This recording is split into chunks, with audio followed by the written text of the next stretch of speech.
more or anything that this country can do, or others can do in Syria now? Well, I suppose we've got history of brokering peace.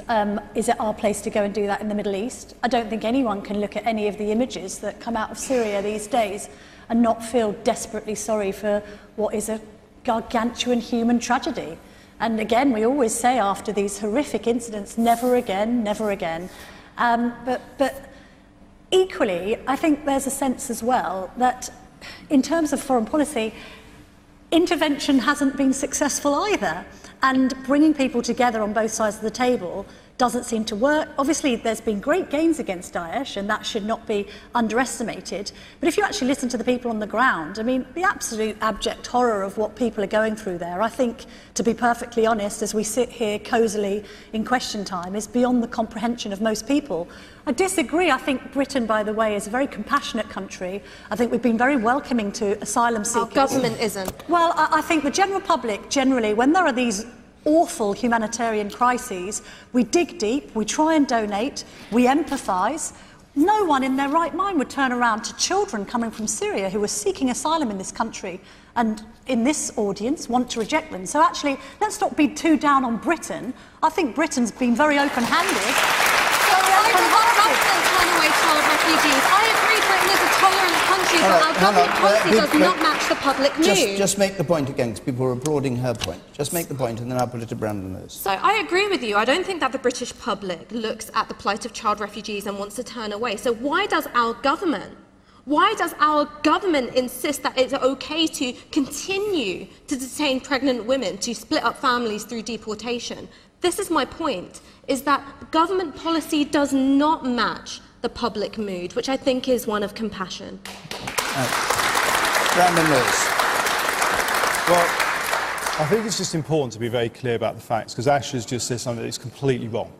We do not have refugees in detention centres. That is not how it works. The people in detention centres are people who are illegally in this country and are there for a period of time until they are going back to their hometown. That's factually untrue. Many of them still have their Ash, let him just make the finish. Refugees go through an entirely different system. We as a country are doing one of the biggest programmes we've ever done. 23,000 refugees coming to this country. We're slightly ahead of the schedule that David Cameron set out. I've been very fortunate in the period that I was Immigration Minister to meet a number of families who have come from Syria, to listen to them about what they've come from, the experience they've had, the welcome they've had from local authorities, charities, community groups when they've come to this country.